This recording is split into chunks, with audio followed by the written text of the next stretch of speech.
And it's been quite the year for the Republican Party, to say the least. In January, President Trump was sworn in and issued a flurry of executive orders, 26 in total. Those orders range from immigration issues like ending birthright citizenship, designating specific cartels as foreign terrorist organizations, and pausing refugee admissions, to cultural issues like recognizing only two sexes and ending DEI in the federal government. The president has issued 221 executive orders so far, but he has been met with some roadblocks.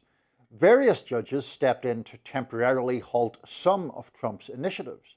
For instance, President Trump had invoked the Alien Enemies Act in March as justification to deport 137 alleged gang members to a prison in El Salvador. Judge James Boasberg ordered a pause on the operation and expressed concerns over due process. One of those men deported under the Alien Enemies Act was Kilmar Abrego Garcia. He had protected legal status that prevented him from being deported specifically to El Salvador, resulting in a judge ordering him to be brought back. In early December, Abrego Garcia was freed from immigration detention on a judge's order. Other executive orders tied up in legal battles include a ban on birthright citizenship, a freeze or federal grants and loans, and of course, the big old tariff battle. Republicans in Congress also got in on the action, passing the president's so-called Big Beautiful Bill into law.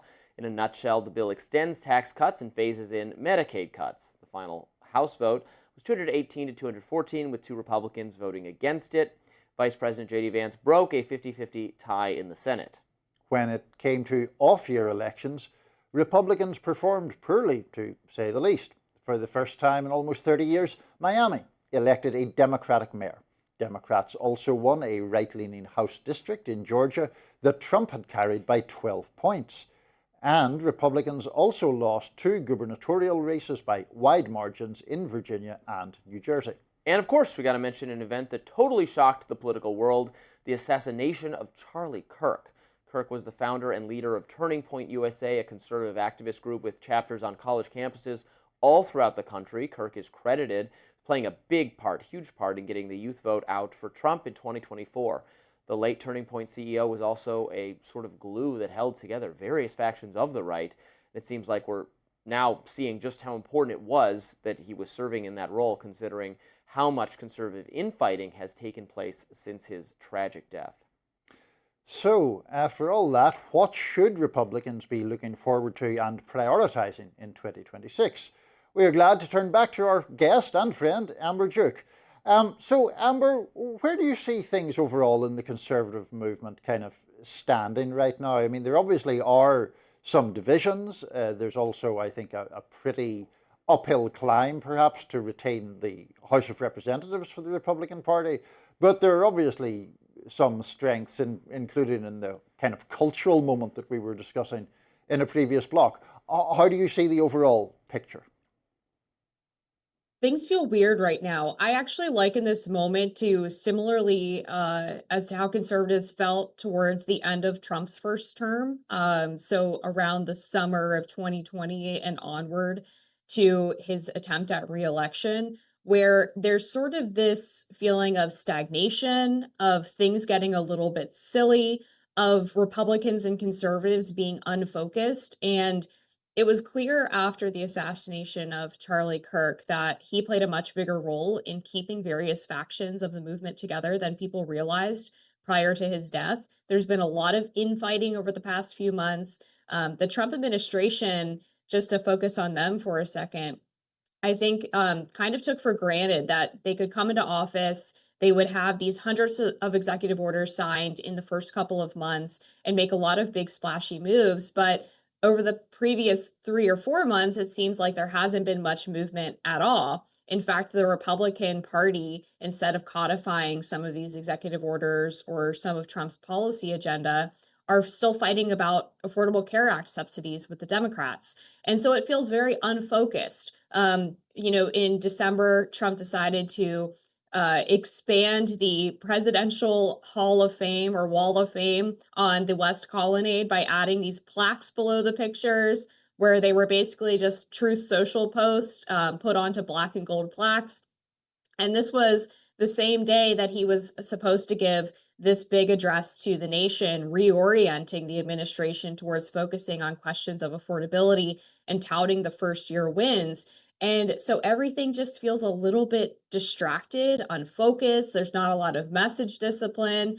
And realistically, the president has less than a year to effectuate his policy agenda if midterms go the way that all of the polls are anticipating. And so it seems every single second should be focused on charging ahead and continuing to rack up wins. And that isn't really happening.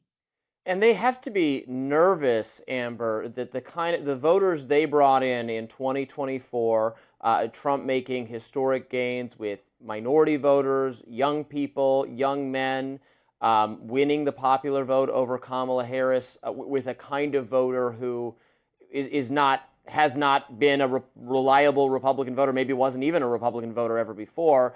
And how do you keep and hold on to that person? I think they're seeing troubling signs in some of these irregular elections that Democrats very motivated to show up, vote against Republicans. Maybe there's a lot of people who are motivated to show up, vote for Trump, but Trump's not technically going to be on the ballot. And I think that's the biggest question the party faces, is how does it motivate those people newly brought into the party to show up on behalf of just Republicans generically, or on behalf of whoever the next leader of the Republican Party is, presumably J.D. Vance, but not Trump. That's the challenge. Exactly. I mean, the new Republican Party is made up of low and mid prop voters who are excited to show up for Trump, but really nobody else in the party. So when he's not on the ballot, things get really challenging. And to take your point on young voters who went for Trump in the 2024 election more than pretty much any other Republican in modern political history, there was a Rasmussen poll that came out in mid-December that showed that they're pretty dissatisfied with the way things are going.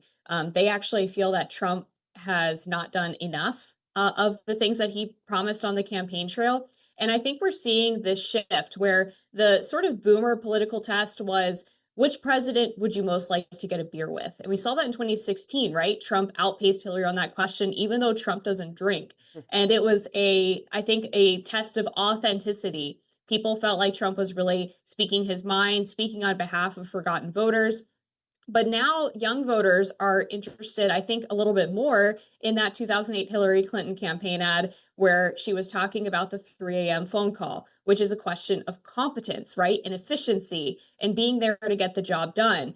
And when people are happy to, have memes and trolling, and they don't really care so much about Trump's personality if he's actually getting things done. And if the administration is at a point where they're kind of resting on their laurels, there's no big, new, bold ideas on affordability or housing, that could be a real difficult thing for them to overcome with young voters. Now, Trump did say in that address to the nation on December 17th that he was going to announce a big new housing policy in the new year. That could potentially be a game changer depending on what it is, but we haven't had really any hints about what exactly it is the Republicans want to do on that front. Previously, the message has been we're deporting all of these illegal aliens who are driving up housing costs, and that's part of the puzzle, but it's not the whole answer, right? This is both a supply and a demand issue. If they can come up with a really creative solution for the rising mortgages, rising rent prices for young people who are really seeking the American dream, that would be one area in which I think they could help regain some of that popularity. I agree. Something massive and maybe even out of the box thinking on affordability for young people or childcare costs for young people would be the game changer Republicans really need at this point. Amber Duke, thank you so much for joining us. Thank you. Up next, many U.S. adults are considering setting financial goals as their top New Year's resolution. We'll be right back after this.